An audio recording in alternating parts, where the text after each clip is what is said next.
the guys in the church had a shooting activity last Saturday, going out and shooting guns and having a good time, and they did. And like usual, what it did just hacked off all the women. Lady come out after church last week and said, "I want to shoot something." It was like the look on her face was like, I don't know if we want to have a shooting day with the women or not. Then another one cornered me today, like, I want to shoot something too. Like, so I don't know what we started around here, but it might be, we may not care of filming the guys shoot, but if the women shoot, I'm telling you what, I'm just telling you, John, if they have an activity after they shoot, it'll be different than ours. You know? It'll probably have potpourri in it or something. But and I want to qualify something. I mean, I know we're always picking on Harley, and Harley is easy to pick on. He's earned it. But there is other culprits in this church. One being right back there by the nursery door, hiding. Hiding behind Mr. Ratzlaff back there, Mr. Ramey, is Harley Gilbert's cohort in crime. So it's not just Harley, by the way, that you got to have a look out. See what he kind of gets Harley causing trouble, and then he causes trouble, blames it on Harley, or vice versa. Anyway, hey, listen, I know it's football season, but if you're a baseball fan, we're headed to the World Series. It's baseball time. There's a lot of exciting things. I told D. Barnett, I gave him some advice a couple of years ago. I said, you better remember a guy's name, Yordan Alvarez. You better remember his name. Well, you've seen recently, wow, he broke on the scene. A new and a new one you better write down, Julio Rodriguez, to become your new superstar in baseball in the coming years. You're thinking, I don't care. Well, they're going to call, and the reason I'm bringing this up as an illustration, I'm a baseball fan, and plus when you preach 13 years in a row, 50 weeks a year, I got to do something to be creative. All right? So I'm trying my best here. So hang in there with me. But I'm going to share with you that this is not a typical year. If you are a fan of any kind, you're going to realize this is the year of records that may never be set again for 100 years. It's been an amazing year. Derek Cole, pitcher for the Yankees, set records as the most strikeouts ever, which is amazing because Kansas had one of the greatest pitchers of all time. Who was that? You had the second best pitcher in Major League history for many, many, many historical years. You better get this right if you live here. Yes, and the park in Coffeyville's named after him. Walter Johnson. One of the most famous pitchers in all the history of baseball. Kansas boy. Yeah, there you go, see? You can go over to the Gunfight Museum in Coffeyville, but part of it's dedicated to baseball. And in there they have a World Series baseball with his name on it, which is probably worth a few bucks. Yeah. There's a Japanese guy, Shohei Ohtani, playing for the Angels. You're watching something that you may never see again in history. He's a pitcher, and he's a hitter, and he's a freak. He's fast, he steals bases, and in history, he's the second guy, and he will be the first one who has ever struck out hit more than 30 home runs and won more than 10 games pitching, which is a rare combination in the same game to let a guy pitch and hit and steal bases, and he's set records that's unbelievable. He's a young fellow. Miguel Cabrera joined the 3,000 hit club, which look how many people ever did that. But for the Cardinals, Albert Pujols got up there with Babe Ruth.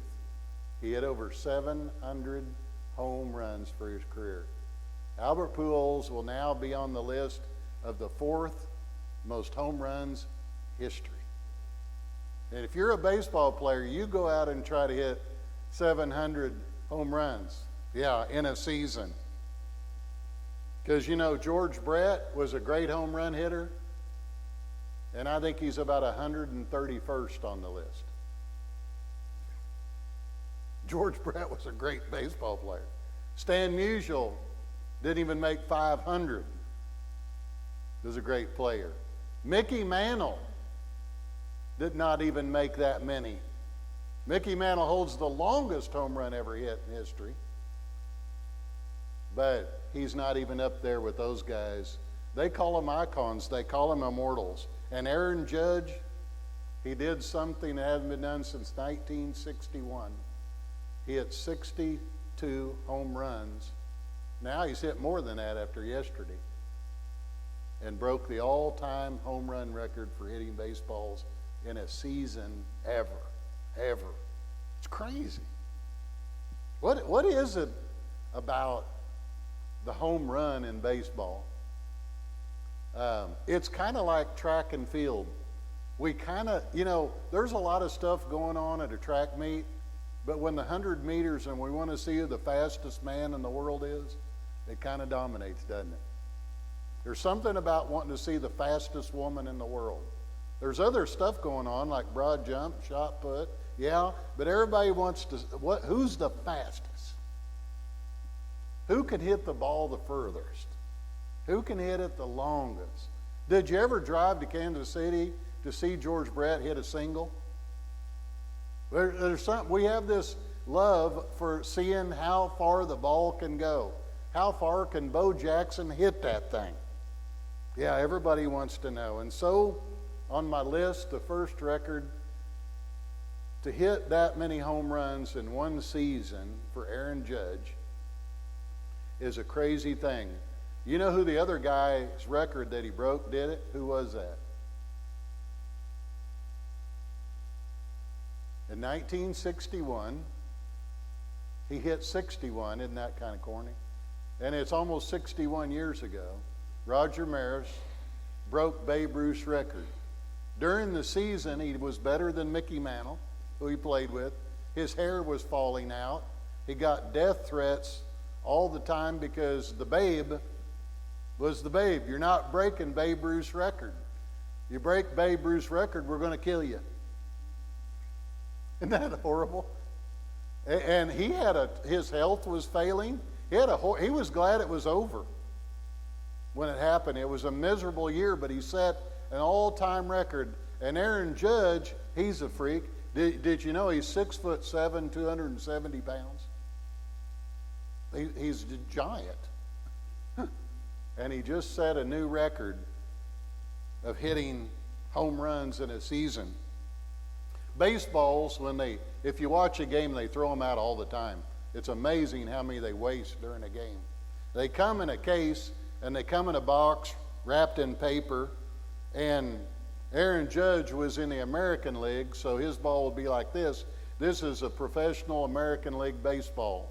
And if you're on the National League, it'll have National League on it. And these balls are probably worth probably about anywhere from $5 to $10 a piece, depending on where you're buying them. And they take them out. There's a person employed by the baseball stadium, and for every game officially, they take them all out of the case, out of the paper. They rub them down because they don't have time for a pitcher to get off the mound, walk off the mound, and rub them down. So they got a technique where they rub them down, they weigh them, see them, they throw a lot of them out. Only certain ones make the game. And you've seen how they waste them like crazy. James, would you give me $2 million for this ball? Yeah, they say the guy that caught Aaron Judge's home run ball the other day, they escorted him out of the stadium with police escort, and the ball already is worth $2 million for this ball right here. Not even autographed. $2 million because he broke a baseball record. You ever seen a baseball worth $2 million? We can't get homeless people off of our streets. They're going to spend $2 million for a baseball that somebody hit over a fence. Crazy, isn't it? I was looking up when Babe Ruth in 1933, All-Star Game ball, $805,000 is what it sold for at auction. Hank Aaron, who set the all-time home run record and broke Babe Ruth's record, $650,000 for his ball that somebody caught. Barry Bonds, $517,000, because he holds the record now of the most home runs ever. Barry Bonds holds the record. Wow. $2 million. Mickey Mantle, his 1952 rookie card by Topps, number 311, if you're looking for it at home. A few years ago in the 90s, sold for $50,000 for a baseball card. This year in 22, talking about baseball, Mickey Mantle's 1952 rookie card sold for $12.5 million to a collector. My wife says they're just a piece of cardboard. Who would give $12 million for a piece of cardboard with a guy's picture on it? And get this, Steve Odell, Mickey hit his first home run right here in Independence. Mickey Mantle was drafted by the Independence Yankees. And right over there where they play football in Independence, that was the baseball stadium. You could have had his first home run ball, Steve. But he played his very first game when he was a teenage boy, right there. His nickname was the Commerce Comet. People, they place a lot of value on things, don't we? Isn't it crazy how a $5 to $10 item out of a case of balls hit by a certain guy over a fence sets a record, and all of a sudden you got to fight to keep him alive to get out of the stadium with it, and people are offering him millions of dollars for it. It's amazing what we place value on. It's amazing how much value we place in a hot rod car that we got parked in our garage, or an old tractor that we fixed up for the parade, or a rusty old gun, or a piece of old antique furniture. I mean, I got people in my family, the Hugheses, not the Ratzliffs. I've gone to services, and how come Aunt Ethel won't talk to Aunt Becky? Well, because she got a piece of furniture from Grandma, and she wanted it, and they've been fighting over it for 30 years, and those two don't talk. Over a piece of furniture? That old piece of furniture out of Grandma's house? Yeah, they don't talk. Over that? They ruin a friendship over a piece of furniture? Yeah.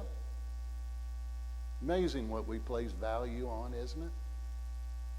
On a ranch or a farm or a house or even on a life.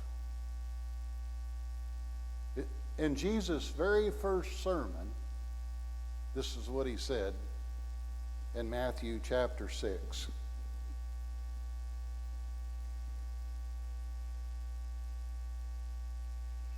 Do not store up for yourselves treasures on earth, where moss and vermin destroy, and where thieves break in and steal. But store up for yourselves treasures in heaven, where moths and vermin do not destroy, and where thieves do not break in and steal. For where your treasure is, there your heart will be also.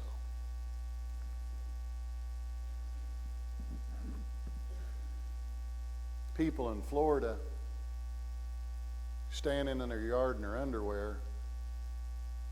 That concrete slab you're looking at used to be my house. Where's all your things? We have no idea. Where's that baseball card? Where's that baseball? Where's that autographed bat? Where's that hot rod car? where is gone.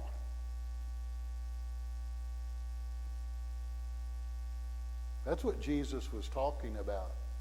What do you place value on? But you know what my dad would say in moments like that, or my grandpa? Hey, you know what? At least we're alive. And we're more important than anything. That's what Jesus was talking about. Store up treasure in heaven. It can't be destroyed. It's guarded by God Himself. That we are people that place value on things to where it almost can become very destructive to us. To where we get a little bit OCD about it.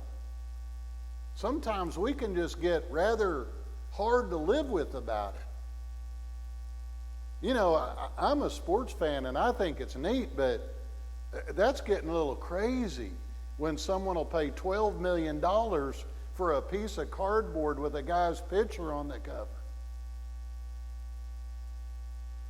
When you look at the value of it's just a piece of cardboard with not even worth 50 cents.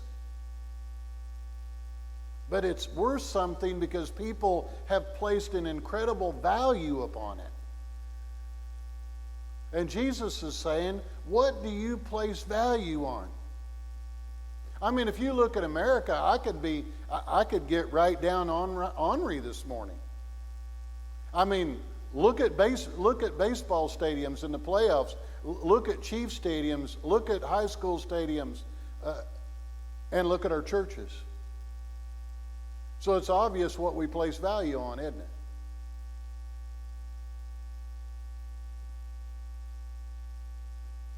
You don't have to take a test about that. I mean, wouldn't it be awesome if people were fighting to get in here and jockeying for position to get in here? And hey, listen, I want that seat. You got my seat.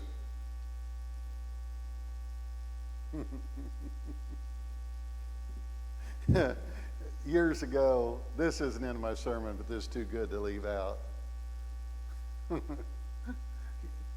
Mrs. Johnson, she used to always sit right there, Billy. And Mrs. Shue would come in and sit right beside her every Sunday. Same spot every Sunday. And one Sunday, these guys were back here ushering. Mrs. Shue, man, she was out of here. And they go, Mrs. Shue, where are you going? Church hadn't even started yet. I'm going home. Well, how come? Somebody's sitting in my seat. We got more seats. No, I'm sitting in that one right beside Billy. She went home. She got in her vehicle and drove home. I got cracked. There was nothing keeping her here. Isn't it amazing what we will place value on in life? How we will just go to the nth degree? Listen, what's really important to you? Jesus proved that we were important to Him. That He was willing to give His life for us. Would I do the same thing for Him? Or other things, would you say, listen, Lord, I love you, but, oh man, you're asking me to give up man, that's just really precious, Lord. Why are you doing this to me?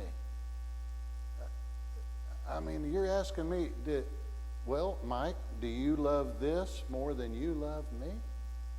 Because you're going to have to make a decision.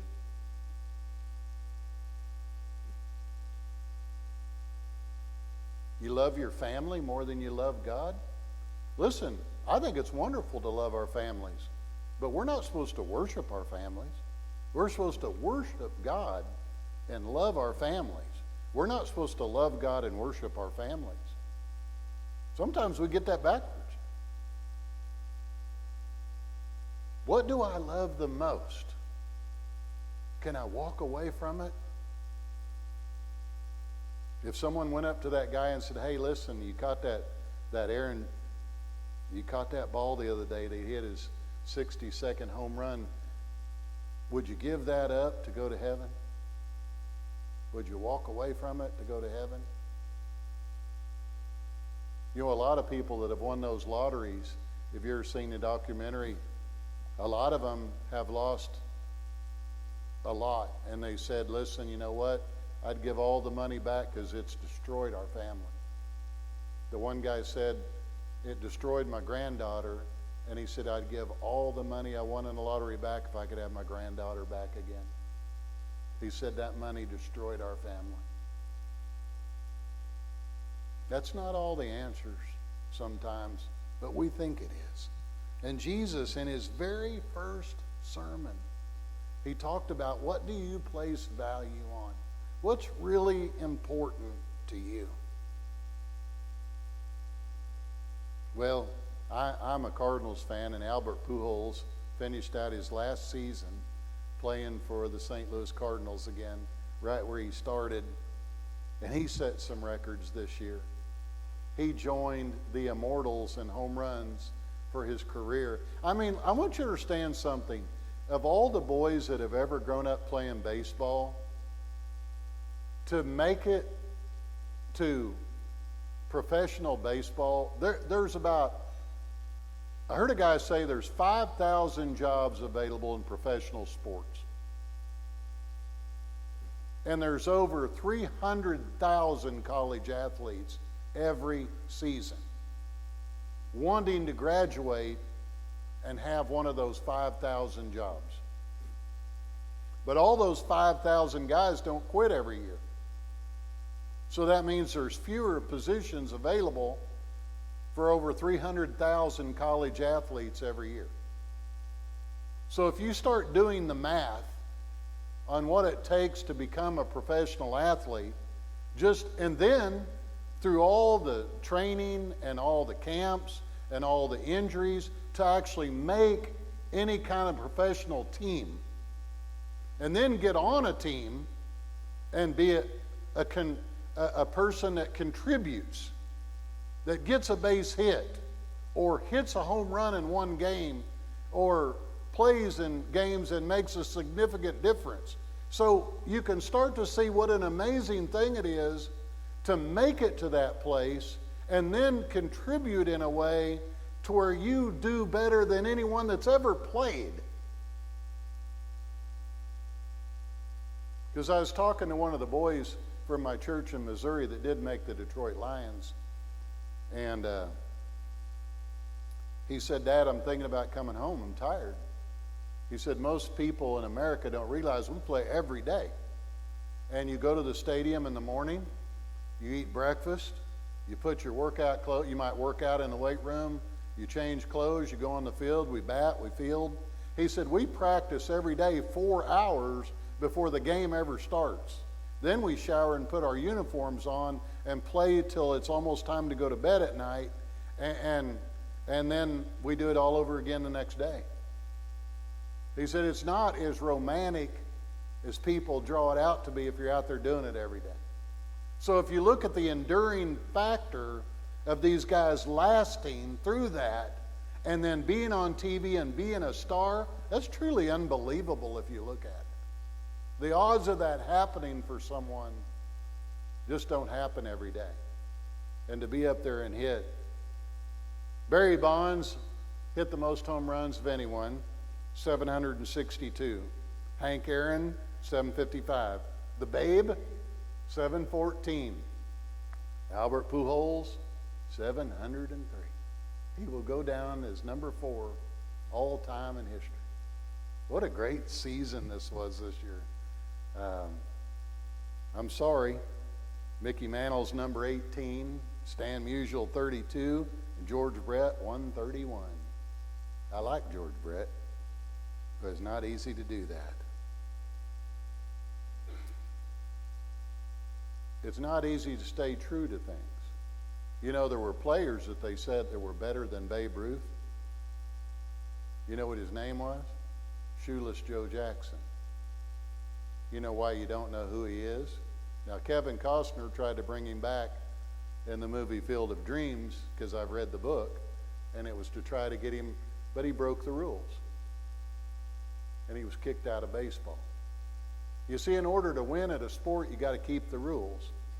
You got to do it according to how it's supposed to be played. There's other people like Mark McGuire and others that could have broke record, but they cheated. They didn't do it according to the rules.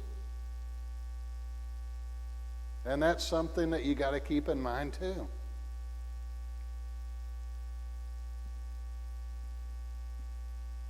What size of bat did Barry Bonds use? What's an average size bat for a baseball player like me? I used a 34-34. Barry Bonds, he used a 34-31. That's a pretty light bat to be swinging fast. You know what the Babe used? 36-38. And when he was younger, he used a 42-44. That's a log. And I'm going to tell you something. If you've never played baseball, a 34-34 is a pretty average bat. But if you want to mess around and you get there and say, I want a 34-35, most guys couldn't swing a 36 and hit the ball very often. But if you ever hit the ball with a 35-ounce bat, it is gone. And Mickey Mantle holds the record for the longest hit ever in a home run, like 600 and some feet. That white house over there where Cindy's Aunt Bev lives, I used to play in Joplin, and behind center field there's a boys club. And the boys club is about as far as that white house to the center field fence. Mickey Mantle hit the boys club in Joplin all the time when he played there. Center field fence is 400 and some feet. And if you can hit out of center field, you're pretty decent. But to hit the boys club, wow, that's a shot. These guys did some incredible things under pressure with millions of people watching them, people screaming, people yelling, playing in game. It makes goosebumps stand up, makes you think, why do I like this? And not only this, Pujols broke the all-time RBI record of Babe Ruth this year. Wow. But you know what it says in Matthew chapter 16, verse 24?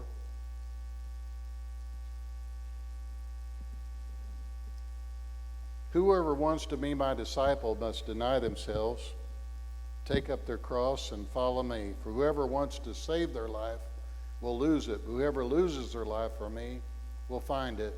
What good will it be for someone to gain the whole world, yet forfeit their own soul? Or can anyone give in exchange for their soul?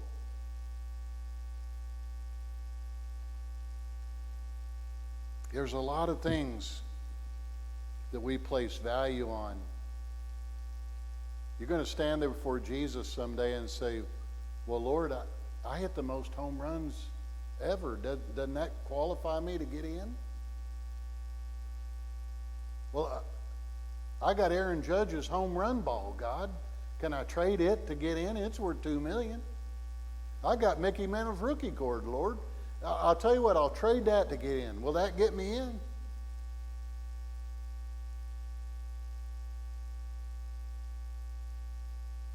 We have raised our children to believe in America that whoever gets the most toys wins.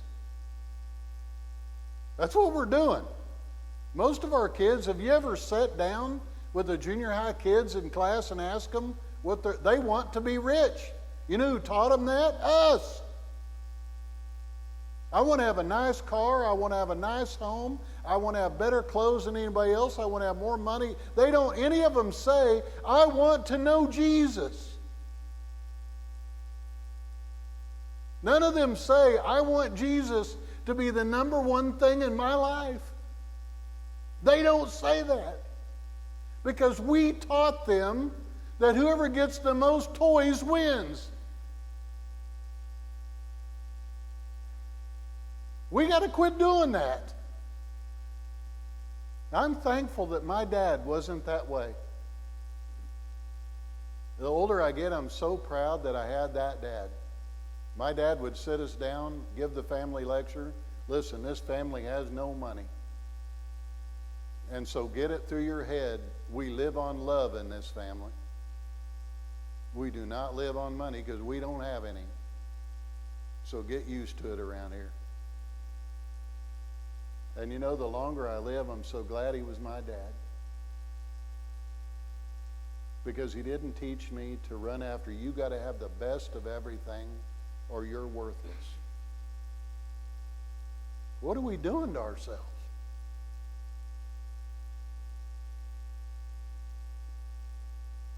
American people are the richest people on the face of the earth, and that's not enough for us. Jesus said, what does it profit a man if he gains the whole world but loses his own soul?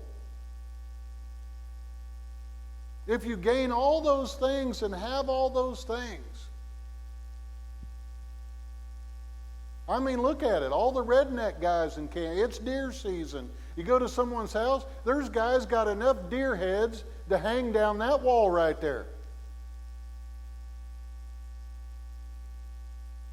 It isn't going to get you to heaven. And you know what? My wife is just a dirt collector, my wife would say. I just got to dust it.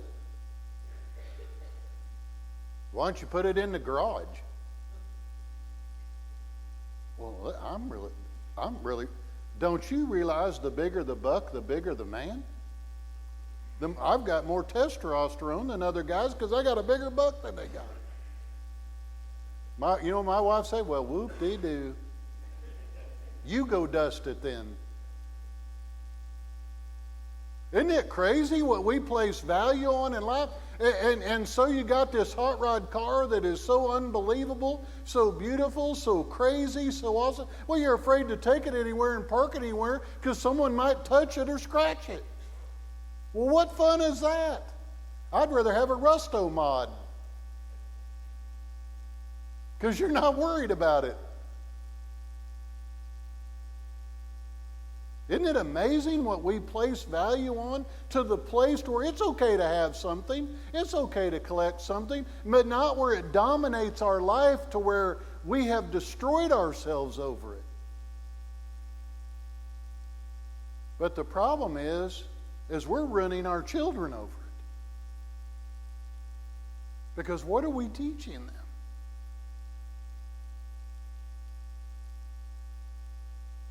Jesus said, listen, you might gain the whole world. You know what? Elon Musk might be a guy that could do just about anything. But if he's not a Christian and he's not saved, he's going straight to hell. And I hope he doesn't, because he could be a leader to a lot of people.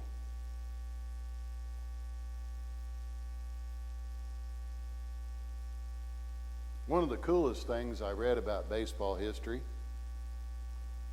is in September the 14th. This is a cool story. On September the 14th, 1990, Ken Griffey Jr. and Ken Griffey Sr., think about this, played on the same baseball team for the Seattle Mariners. Father and son, both Major League Baseball players in the same dugout. I know you're thinking, man, Mr. Senior had kids early. Okay, that's obvious. That's a given. But isn't that, there's not enough O's in cool for that you would be on the same pro team with your son. There's a lot of father and son combinations that played pro football and baseball and such. And you could name them if we went through the names. But they did not play in the same year on the same team. And in the very same game on September the 14th, they hit back-to-back home runs in the same game. Only father and son ever that can ever say that in baseball history. Isn't that awesome? You're thinking, I don't really care, Mike. We got lunch in the oven and let's get out of here. I just think that's cool. I mean, what are the odds of that ever happening with a dad and son? Wow. What's one of the most famous nights in world's history where a guy hit the most home runs in a World Series game?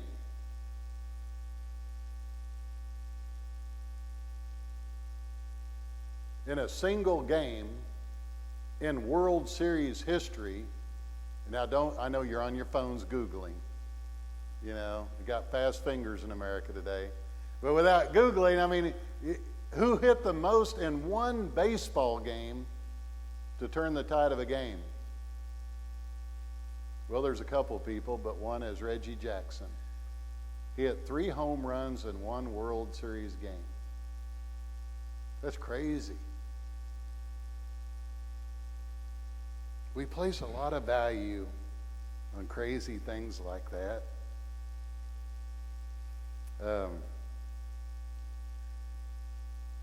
But I wonder when it comes down to it,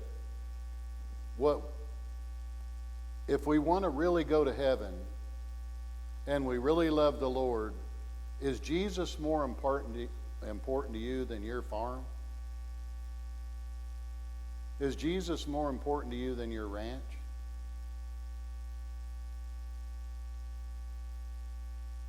Is Jesus more important to you than your wife or your husband or your children? Is Jesus more important to you than your hot rod car, your collectible items? Is he?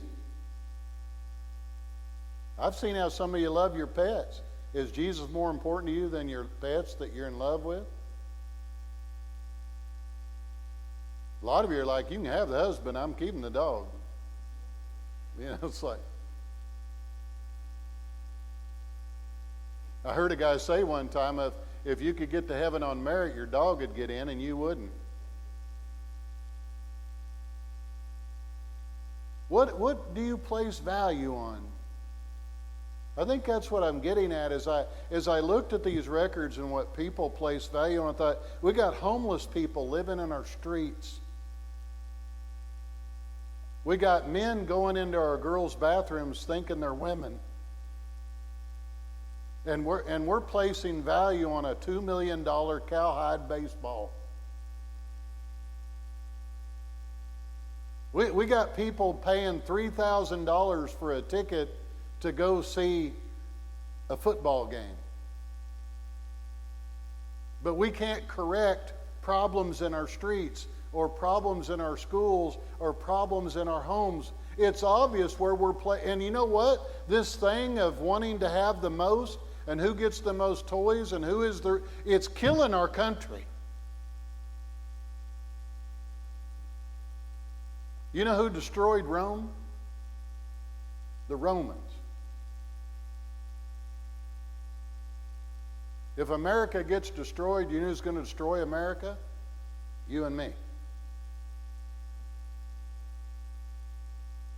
Because of what we place value on, or what we don't place value on. When you look in chapter 13,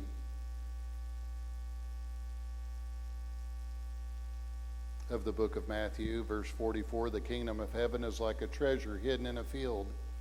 When a man found it, he hid it again, and then in his joy went and sold all he had to buy that field. Again, the kingdom of heaven is like a merchant looking for fine pearls, and when he found one of great value, he went away and sold everything he had and bought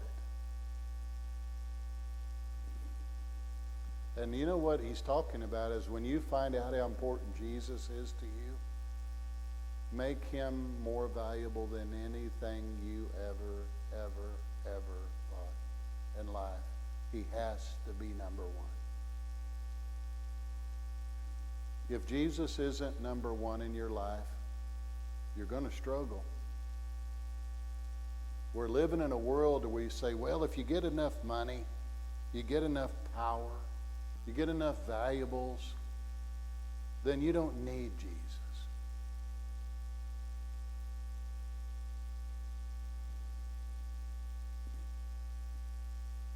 Is that really where we want to be? That's not what Jesus taught us. Praise team is going to come and sing in just a moment, and you have to think, what have I placed value on in my life? Am I going to stand there and say, Lord, but I set a great record? Well, Mike, that record isn't going to save you. You know, a lot of you have been to a funeral, and unfortunately churches have a lot of funerals, and ministers see a lot of funerals. And you're never going to go to a funeral where they take everything out of a guy's barn and load it on a trailer and go bury it in the ground with him.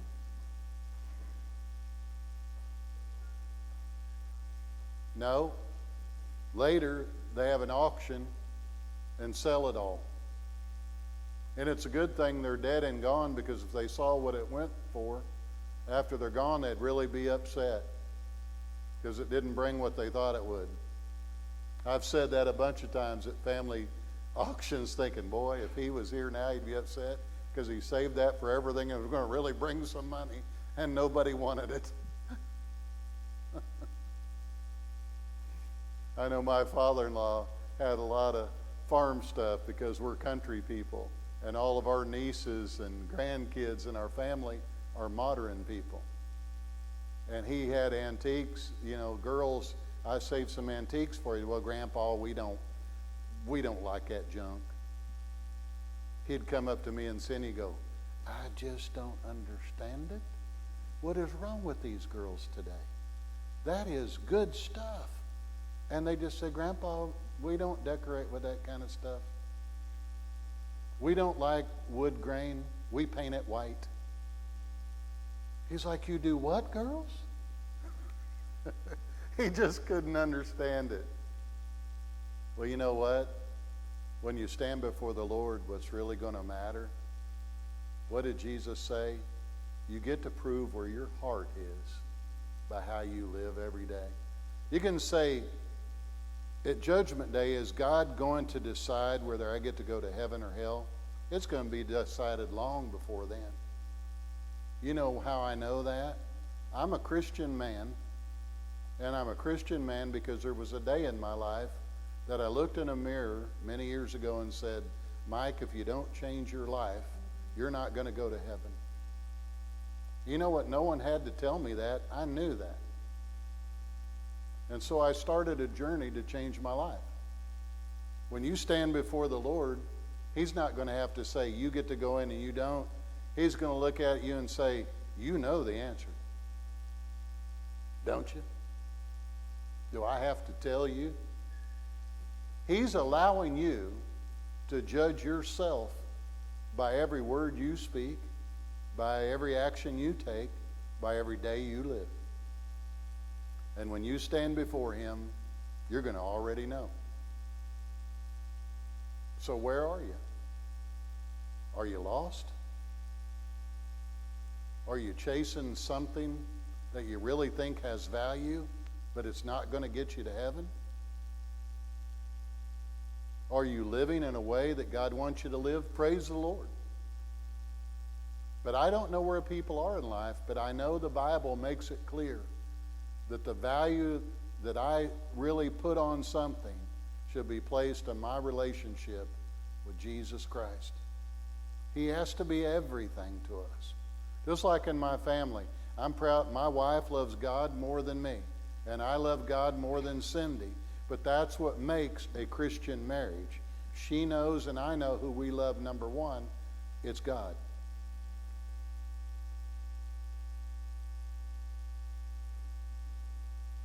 And so in the world today, where do you stand? Is He the number one thing in your life? He has to be the Lord of your life. He has to be the King of your heart. He can't be in second place. If you know God and know the Bible, He doesn't play second fiddle in anybody's orchestra. He's either number one or He isn't there at all. But we're living in a world right now that makes it tough to make Jesus the number one thing in our life. But that's what He was talking about. What do we place value on? The record that we need to set, the record we need to be worried about, is seeing how much I can love Jesus. How many people can I talk to about Jesus? How many people can we influence for Jesus? There's a world out there of people that are not happy living the way the world has taught them to live, and they need to know what you know. so that they can love him the way that you love him. This morning we're going to stand and sing a hymn of decision. And if you have a decision to make, feel free to come forward as we stand and sing today.